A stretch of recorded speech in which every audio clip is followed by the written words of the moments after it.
Welcome to the Great Loop Radio podcast, brought to you by America's Great Loop Cruisers Association. We're dedicated to sharing Great Loop information and inspiration with those actively cruising, planning for, or dreaming about a Great Loop adventure. My name is Kim Russo. I'm the director of AGLCA. Today, we are going to continue our story of our loop segments. We've been doing these for, I think, well over a year now, where once a month or so, we bring in some of our gold loopers or platinum loopers, which is anyone who's finished the loop once or more times. And they just kind of tell us about their loop, their boat, challenges, things they overcame. And we're going to continue that session today with Michael MacLeod, who did the loop on a C-Dory. So we'll bring in Michael in just a minute. But before we do, as always, I want to just take a moment to recognize and thank our Admiral sponsors who support AGLCA at the highest level. They are Curtis Stokes and Associates, Great Loop Yacht Sales, Passage Maker Trawler Fest, Skipper Bob Publications, and Waterway Guide Media. As always, we encourage our listeners to support these businesses that support the Great Loop. And with the sponsor recognition finished, I would like to go ahead and officially introduce Mike MacLeod. Mike, thank you for joining me today. It's my pleasure. I appreciate you being here, particularly because you are a platinum looper, not just a gold looper, but platinum, meaning you have completed the loop more than once. Tell us what first got you interested in doing the Great Loop. Well, I've always been an adventurer, and I've tackled things that don't require expertise, specific expertise, and a lot of knowledge. So I'll give you two examples. I rode a pedal bicycle from London in the UK to the Outer Hebrides, where my branch of the MacLeods come from. That took me 3 weeks. I had a tent, a cooker, etc., and camped and made it. And then in 2002, with no climbing experience at all, I climbed Kilimanjaro, which is the tallest freestanding mountain in the world. It's over 19,000 feet, 5 days up, 3 days down. You don't need ropes. You don't need any climbing gear as such. It's just a mega hike. And I did that successfully. I've been in the classical music business all my life, working in Scotland, London, New Haven, Connecticut, Hong Kong, and Glimmerglass. I ran the Summer Opera Festival there for 5 years. Glimmerglass is in Cooperstown, where there's a 9-mile-long lake. And I thought, I'd better have a boat so that I can entertain conductors, singers, and of course, sponsors. You mentioned sponsors, they're important, music for art's sake, but money for Christ's sake. And I used to take sponsors out into the middle of the lake and say, would you like to get back to shore? And I arm pulled twisting. in a lot of, yeah, it worked. Anyway, I bought a 22-foot C-Dory for the lake, and it had a 90 horsepower outboard, a little cabin, and you could sleep in the V berth. And it had a little fridge, small cooker, and a porta potty. And after 3 years of my 5 years there, I thought, I'm going to trailer this to the uppermost navigable origins of the Mississippi, which is St. Paul, Minneapolis. And with my then partner, she and I took it all the way down to New Orleans. And we did the famous tea party at Hoppy's, just south of St. Louis, where Fern said to me, because I knew nothing really about boating, she said, you know what, are you going to go down the Mississippi? And I said, I'm a Mark Twain man. I want to do the Mississippi. And she said, politely, you're crazy. And she talked me into doing the 10-tom, which of course is parallel to the lower Mississippi, spits you out in Mobile.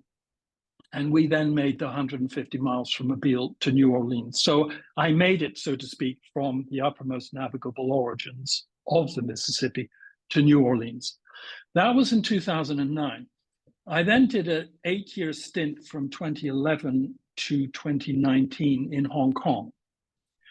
And my partner, she was a singer, and the air conditioning and the pollution in the air after 4 or 5 years in Hong Kong started messing up her vocal cords. And she said to me, Michael, I'm out of here. I'm going back to Europe. She was French. And so I was footloose and fancy free. And when I retired at the end of March 2019, I wanted a complete break from heavyweight classical music management, where I'd been running the Hong Kong Philharmonic there as CEO for 8 years. I thought, I'm going to do the Great Loop. And I planned it while in Hong Kong, and I looked at maps of the United States to find out where should I live. And to cut a long and interesting story short, I zeroed in on Fort Myers. I knew very few people in America, but I flew into Fort Myers on the 1st of April, bought a boat within 4 weeks, picked it up in mid-May in Crystal River, which is on the west coast of Florida, and then did the loop counterclockwise. And because I didn't really know what it was, I pushed it. I kept on going because I wasn't sure what was around the corner. So I zipped up the East Coast, did the Georgian Bay North Shore, north side of Lake Huron, and then did the Wisconsin side of Lake Michigan, and then did Mississippi, Tenn-Tom, and then back to Florida. And then came COVID 2020. No one knew what COVID really was. I thought, you know what, I'm going to escape humanity. So I got back on my boat and left Florida in May and went all the way up the East Coast, tried to talk my way into Canada, couldn't get across the border because they weren't letting anyone across. But I was right up at the north end of Lake Champlain. I then came back down to the Erie Canal, did the entire Erie Canal. I got into trouble because I went to the high side of Niagara Falls to take some photographs. And if you look at the Navionics, which is my go-to navigation preference, it actually says at the top of the Niagara Falls safety zone. It doesn't say danger zone. It Perhaps it should change to danger zone. Yeah. So there I am in the safety zone when suddenly this police boat comes after me with 2 guys. They gave me hell. They threatened to fine me $10,000. Wow. They came onto my boat, and one of them started asking questions about, what's this? And I said, well, that's a really good Wallace heater and cooker, doubles as both on purpose. And he said, nice fridge and porta potty. Vibra's pretty big. He said, you know what? I like your boat. I'm going to let you off. Just turn around and get out of here, which I did. Absolutely. And then it came back down the East Coast. And then I took a couple of years off and spent time in the mountains of North Carolina, which is where I am now. Yeah. 2013, I bought a 25-foot C-Dory with an air conditioner, which the first one didn't have. And I did the loop clockwise. And, I'll let you ask me more questions about that as to why clockwise, etc. So jump in. Yeah. Well, lots of good things there. And your background is just so fascinating. And I perhaps it's a misconception, but, when I think of the life of somebody who is that deep into classical music, that you're the CEO of a Philharmonic overseas, it sounds like a pretty glitzy and glamorous lifestyle. So how was it to go from living that life to being on a 22-foot C-Dory full time, where you're isolated during COVID, but also, living in a very small space? How was the adjustment for you?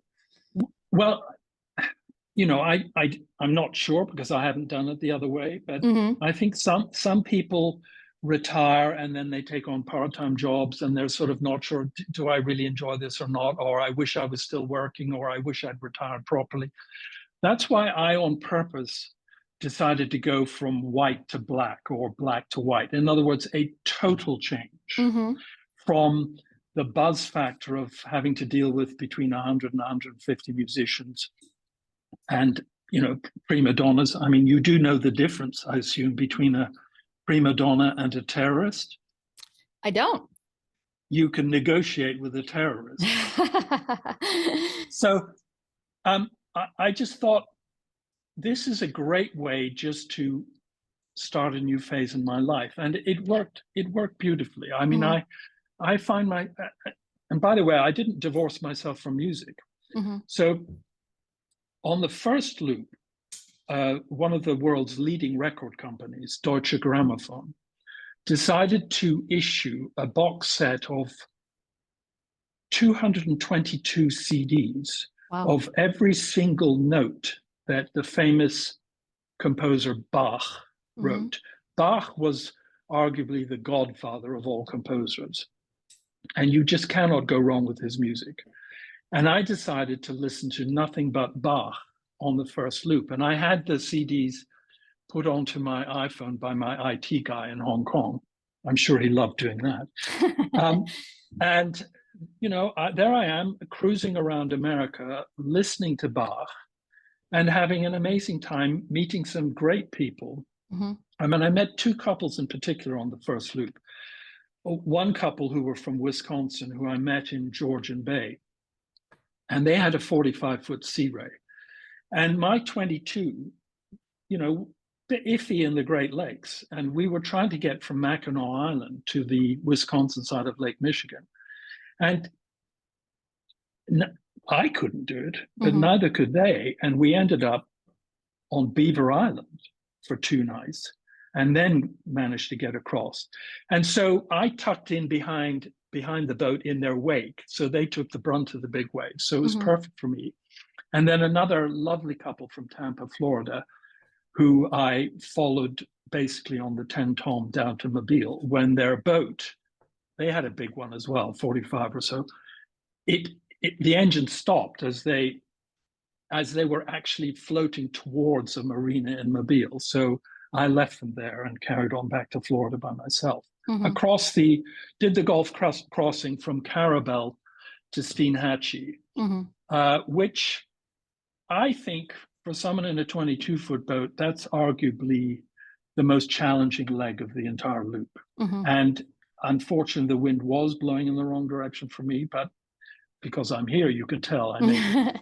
That's interesting, though, because for that particular leg, and for those who maybe are not as familiar with the route, you can go either straight across the Gulf from Carabel towards Tarpon Springs or Clearwater, or you can kind of hug the Big Bend of Florida. So if you went from Carabel to Steinhatchee, you're kind of going up into that bend of Florida. And what most people worry about in that area is it being potentially kind of shallow. So I think a lot of people would think that a smaller boat that probably draws less than a bigger boat would be advantageous for that lake. So tell me why you found it to be the most challenging. Because it's between 6 and 8 hours, depending upon the wind and the waves. I was going into the wind and the waves. I did wait for a while, a day or two, but there was a kind of a window and then it was going to get worse. And so I thought, I'm just going to go for it. And I went for it. Now, the advantage of the C-Dory, you talk about shallow. And by the way, even in a shallow boat, you can't really hug the coast. You actually have to cut straight across. Yes. My boat, I mean, it drew 9 inches. Oh, wow, that's terrible. amazing. I mean, I really have to be careful. Yeah. But of course, the prop is lower than that, and that's a whole other issue on the Mississippi when you're dealing with logs and stuff. But basically, the C-Dory is a flat bottom boat, so whack, whack, whack. If you're going into waves, bang, bang, bang, extremely uncomfortable. So no boat is perfect. There are compromises everywhere. The C-Dory, flat bottom, you can go in shallow water, but in rough water, it's not a comfortable ride, particularly if you're going into the waves. So it was challenging because it's the longest stretch when you're basically on your own. You're out of sight of land. And if you're doing this solo, you know, what if something goes wrong? Right. Most people do the loop with someone else on the boat. I did both of mine, basically solo. The first one, totally solo. Second one, my current partner, who has a dog, and we may get onto that story. She joined me for some legs, and we had a wonderful time in the 25, which of course has a bit more room. And I think I said earlier, it had an air conditioner, which the 22 did not. So Let's talk a little bit more about the C-Dory, because some of our listeners might not be that familiar with it. You've given a little bit of the specs of the 25 in terms of, what kind of accommodations I'm sorry, I guess that was the 22, what kind of accommodations it had.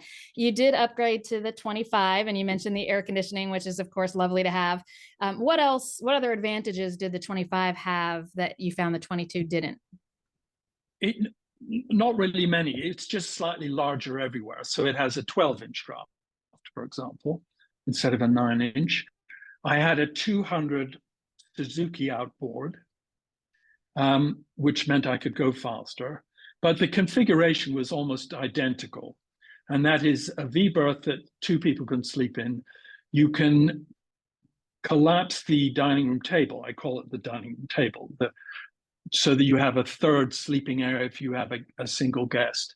Mm-hmm. But it's basically got the cooker that doubles as a heater, which runs off diesel. So mm-hmm. if you're anchored somewhere, you don't need shore power for cooking or for heating. Mm-hmm. It has a small fridge. The 25 had the big difference with the 25 is it has a plumbed-in shower and toilet head. Mm-hmm. So the 22 just had a porta potty. So I think my partner, she loved the shower. I can agree with her there. But so what for you, and we know you were solo most of the time. So what for you, besides the fact that a 22 or a 25 is a little bit more manageable when you're solo, but what made it the perfect looping boat for you, and what made you stick with the C-Dory but upgrade a little bit in size? Well, I don't think it is the perfect boat, which is why I mentioned I'm getting another one in December. You did mention. Mm-hmm. Yeah. But I do think it's a very, very good boat for someone who's doing it on their own, or perhaps spending some of the time with someone else. The reason being is the following. First of all, you've got speed if you need it. So I could get up to, in the 25 with a 200 horsepower, I could get up to 39 miles an hour. Wow. That's quick. I talk in miles an hour. Mm-hmm. Sometimes you need that. So, for example, I'm giving you examples out of order, but if you're meddling with the Great Lakes in a smallish boat, if the weather's good, don't mess around, go for it. Mm-hmm. And I found myself on 2 occasions, once on Lake Michigan and once on Lake Erie. So I mentioned the first loop I did, the North Shore and the Wisconsin side. On the second loop, which was clockwise, I had to rush up, by the way, the Mississippi to get through the locks, which were closing at the end of May, 4 big locks on the Illinois River. And I got there with 5 days to spare to Chicago. But there was an occasion on Lake Michigan when there was one good day and then bad weather moving in. So I covered 200 miles. Mm-hmm. And then I went around, did Mackinac Island, and then came down Lake Huron to Detroit. And then I went to Put-in-Bay. Unfortunately, or fortunately, depends on your attitude, I was there on the annual Pirates weekend. Quite the party. It's the craziest place on the whole loop. Mm-hmm. I then made it to Cleveland, spent 5 days there, longer than I was planning because of bad weather, and then the weather broke. And I made it all the way from Cleveland to Tonawanda, which is on the west end of the Erie Canal, which was a huge day. But the weather was good, and I needed to just get there before bad weather came in. So speed is essential, I think, particularly if you do the loop clockwise, when you have to go against the current of the Mississippi or against the current of the Illinois. You need power. Mm-hmm. The other huge advantage, and this is something that loopers in large boats will be very aware of, that when you plan, where are we going to spend the night? I didn't need to plan at all. I used to wake up, look out the window, see what the weather was like, decide how far I was going to go, and I could always find a slip at a marina. I never needed to book it ahead of time. Yeah. So that works with a small boat. If you're in a 45-foot boat, you can't do that. So 2 big advantages is speed, and you don't need to plan ahead. Yeah, and those are fabulous. I want to take a break and play a message from some of our sponsors. When we come back, I have some questions for you about how the two different routes compared, the two different times you did the loop. And I also want to talk a little bit about the dog story, because you've kind of previewed that a little bit, but I have not had the pleasure of hearing about that yet. So we'll take a quick break and we'll be back in a moment. St. Mary's Intracoastal Gateway Marina is located in the heart of historic downtown St. Mary's, Georgia. It's a laid-back vibe with southern charm, perfect for relaxation or an adventure. We're easily accessible from the ICW. The marina offers 30 and 50 amp electric service, water, and at-your-slip pump-out, all included in the daily rate of $270 per foot. There's a nearby boaters lounge with TV and Wi-Fi, 2 bathrooms with showers, and free laundry open 24 hours. You'll also find a secure mailroom, loaner bikes, and dock carts for your use. Check us out at visitstmarys.com/marina. Nestled along the serene shores of the Hudson River, Troy Downtown Marina offers more than just dock space. It's a gateway to waterfront bliss. Whether you're a seasoned boater or seeking a scenic getaway, our marina offers the perfect escape. Our pet-friendly marina offers up to 400 feet of alongside dockage, available for any size vessel with approach depths of 16+ feet. We also offer great amenities, including diesel and gas, a variety of power options, pump out, parking, and on-site restrooms and showers. Nearby, you'll find restaurants and bars, shops, and a town full of wonderful history and architecture. Troy Downtown Marina, the ultimate waterfront experience awaits. Visit us at troymarina.com. We're back on the Great Loop Radio podcast. My guest today is Michael MacLeod. He is a platinum looper, which means he's completed the entire route more than once. And he is sharing some of the stories of his Great Loop adventure aboard his 2 different C-Dories. Michael, before the break, you did kind of mention that you're getting another boat in December. So what is the new boat going to be? Well, it's also going to be a C-Dory, but this time it's going to be their Tomcat catamaran. So it's 25.5 feet long, which is similar to the 25 foot, which is also actually 25 foot, 6 inches long. The 3 huge advantages of this are, 1, it has twin engines as opposed to a single engine, which means I can have better maneuverability. And it means I'm also going to have the joystick technology which works with outboards, where if you want to go sideways, you just use the joystick and push it to the right, and the engines do their thing out the back, buzzing like bees. But the boat, without thrusters, goes sideways. Interesting. So if you're coming into a fuel dock or a lock or whatever, easy maneuverability. The second advantage of a Tomcat, and I found this out on my second loop because I spent 3 days with a neighbor of mine who down in Fort Myers, Florida, who has a summer place on Lake St. Clair near Detroit. And he took me out in his 26-foot catamaran across the lake every day for 3 days, and we, had a great time. It is such a smooth ride compared to a flat bottom boat, and it cuts through the waves, etc. So second huge advantage is it's a much smoother ride. And then the third one, if you are going to have a partner and her dog on your boat, sleeping area becomes important. And the Tomcat has a sleeping area that's actually the same size as a queen size bed. And then there's also a little shelf where the dog can hopefully sleep. So so in your for those 3 reasons, I think it's going to be better than the 22 or the 25. Well, we'll have to have you come back and confirm that for us when you have the new boat. But you mentioned the dog, and I know in your pre-interview questions you mentioned the dog story, but didn't quite share what that was. So fill us in. What is your dog story?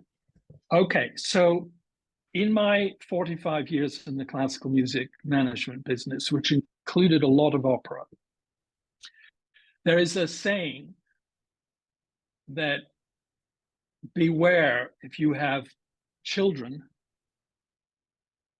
or animals involved in the production on a stage, and the reason is you're just never quite sure what they're going to do. Now, as you and most of the people, if not all of the people listening to this podcast will know, in 99.99% of locks, one approaches and sometimes tie up on a wall to wait in order to go into the lock, always on the starboard side. So you have your fenders on the starboard side. You then go into the lock and you go in on the starboard side and hang onto ropes or put things behind, whatever, to go up and down the lock. Starboard, starboard, starboard. There are 2 or 3 exceptions on the loop. In my 23 clockwise loop, I did 179 locks. Wow. I kept a really good track of how many locks and how much gas, et cetera, et cetera, et cetera. Mm-hmm. So Linda and I and her dog Wookie are approaching the first lock of the Rideau Canal to go from Lake Ontario to Ottawa. And guess what? There is nowhere to tie up on the starboard side. There is a pile of rocks. So in front of the lock, I swung the boat around to the port side where there is a floating dock. And the engine was in neutral. Linda and I had gotten off the boat and had tied it onto the cleats. Then the lockmaster calls me and he says, if you want to come into the lock, you need to turn your boat around. You need to be facing towards the lock. Then I know you want to come through. And he said, by the way, have fenders on the right side and the left side, because I'm not sure if I'm going to tie you starboard or port or onto another boat or whatever. So be prepared for either side. So Linda and I are on the floating dock, rearranging fenders, etc. The boat's in neutral because we thought this was just going to take a few seconds. The dog, she loves us to bits. She's small. She's small, small, small. She jumped on the throttle and put the boat in full speed full. This is a 200 horsepower outboard engine. Wow. The bow line broke and the bow came away from the dock. The stern line fortunately held. I jumped onto the boat. I killed the engine. I then killed the dog. No, just kidding. I pulled the umbilical cord out of the engine to stop the engine. But I had grabbed the boat with my right hand to try and stop it going out. And of course, the boat won. Mm-hmm. Little did I know that I then subsequently needed 2 torn, what are they called? Shoulder injuries. Rotator cuff? 2 rotator cuffs on the outside, because the rotator cuff comes in 4 parts. I had two repairs on the outside and a detached bicep tendon on this side, ripped out because the dog had jumped on the throttle and I tried to grab the boat. But actually, we carried on. Me in pain, I put cream on every day and took pills. Yeah. Mm-hmm. Yeah, and did the 45 locks to Ottawa and then did Montreal. And then, because I've already shared with you that I'm an adventurer and I like going for it. Mm-hmm. Quebec City, I had never been there. And I thought, I really want to go there. And, you're getting a little bit out into the St. Lawrence Seaway, but I thought, I'm going for it. So we went there.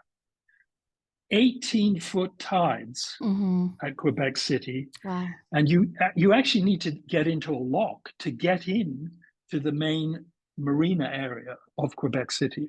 Anyway, it's so worthwhile. If any of you are thinking of doing a detour, of all the possible detours, that's the one I'd recommend. It's beautiful, beautiful, interesting, historical, great city. We had lovely weather, had a great time. And then we came back down through Lake Champlain and then back down to the Erie Canal. And then Linda left me with the dog. and I carried on down the East Coast in pain. And when I got to Fort Myers, Florida, then had my shoulder operated on. Wow, that's a long time to go without having that repair done.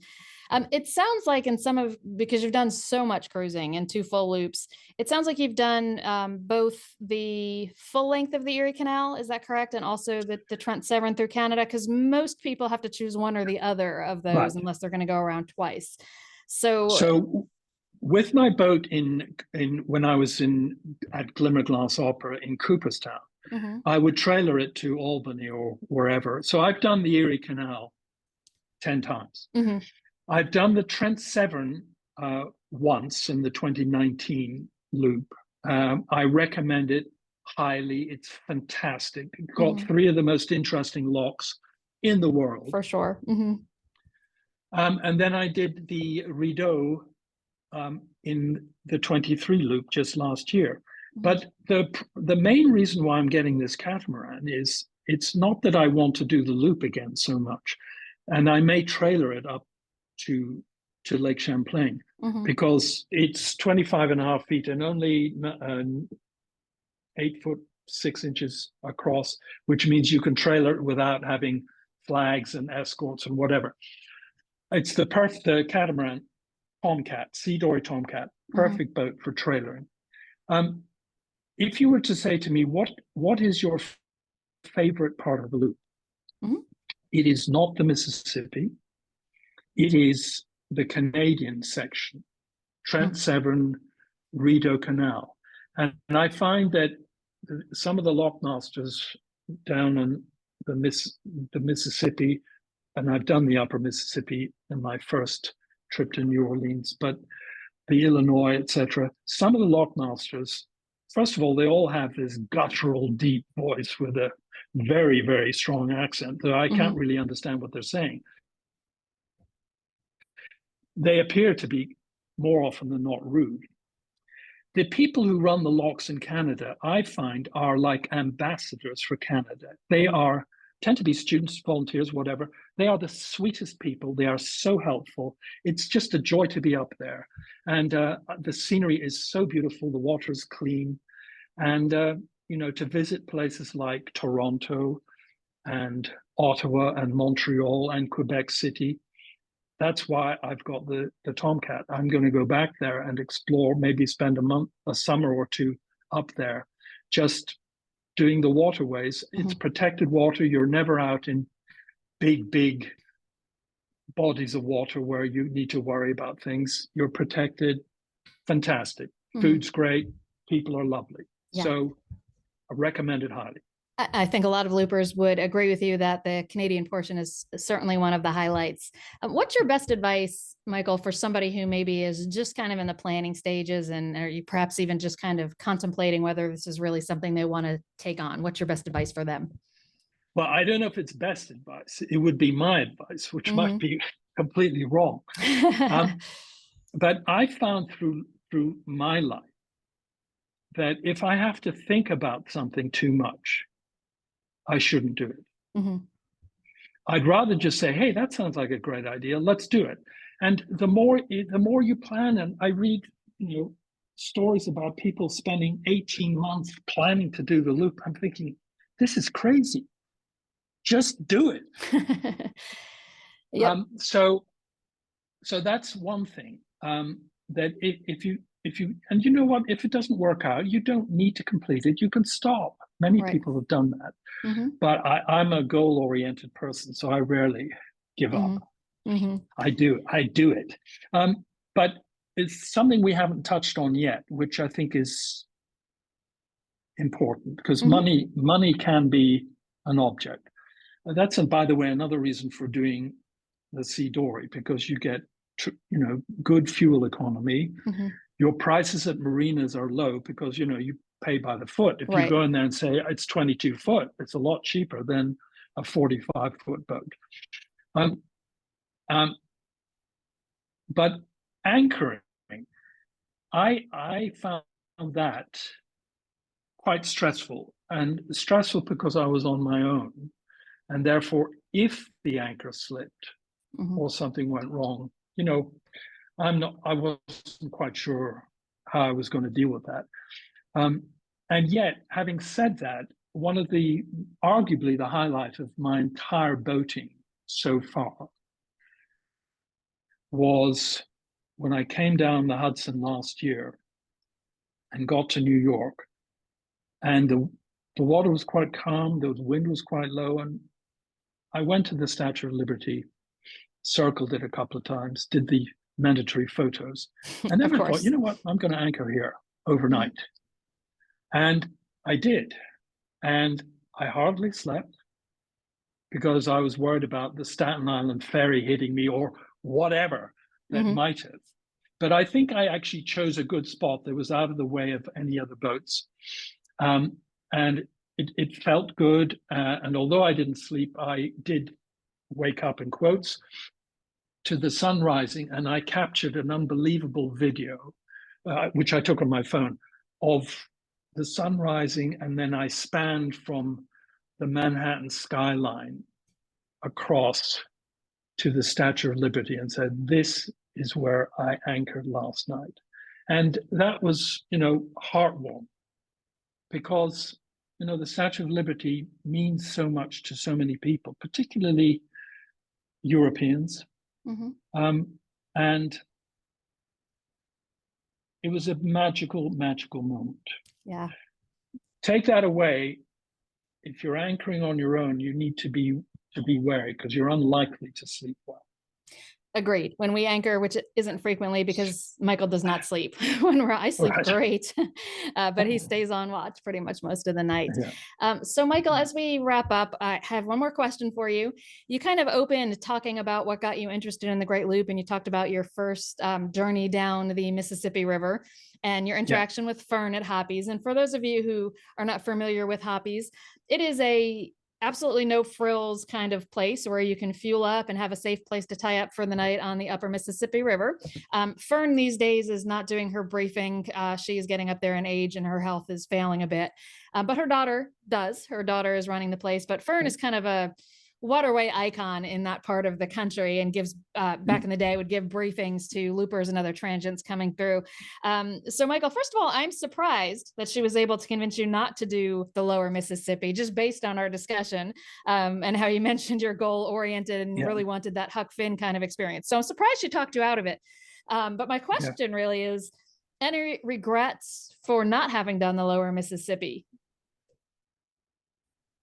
None at all.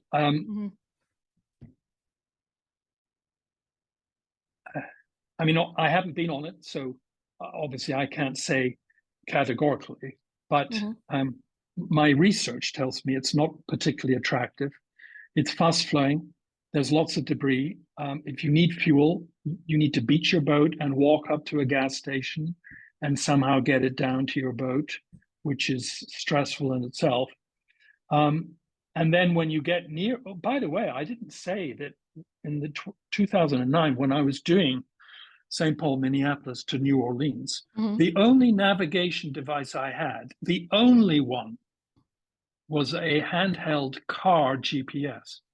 I had no chart plotter.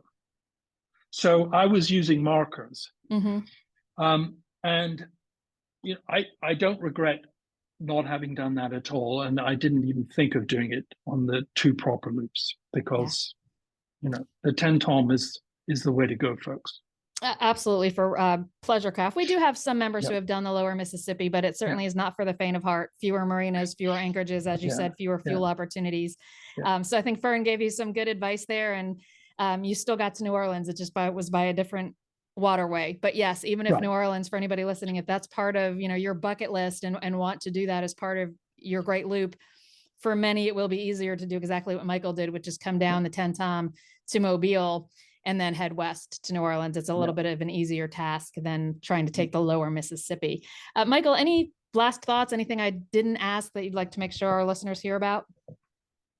No, I think we've covered the gamut here. On my first loop, I was worried about whether I'd be able to find food. So I tended to stock up with quite a few days of food, which didn't necessarily keep very well in the small fridge that wasn't a particularly good fridge. But I found from experience that fuel is relatively easy to get, and food as well. Obviously, during my COVID trip in 2020, there were issues with that because some of the marinas were just closed. Right. And there was one occasion when I had to worry about fuel, and I had to carry about 20 gas cans to the boat just to have enough for my next stop. But no, I think I would recommend it highly. It's a wonderful experience. It's a great way to get to know yourself. It's a great way to get to know any travel companions who might be with you. And particularly on the second loop, because by that time I knew many more people in the United States, I found myself staying in people's houses, getting great meals, having proper showers, sleeping in a great bed. Quite often, particularly around the Great Lakes, where many Floridians have summer homes. And I think the camaraderie is fantastic. And so I have no reservations. I recommend it highly, and I recommend you, Kim, very highly. Well, thank you. I very much appreciate that. And, the recommendation that the Loop is a great adventure is something we hear a lot, but it's very meaningful coming from someone who has had such varied experiences as you have and the different adventures you've done, in addition to your professional career that, you traveled the world. So we're glad you enjoyed the Great Loop. We're glad to have you as a member. And thank you so much for sharing the details and the stories with us today. My pleasure. Thank you for inviting. You are most welcome. And to everyone who's watched or listened today, we'll be back next week with another episode of the Great Loop Radio podcast. Until then, safe cruising.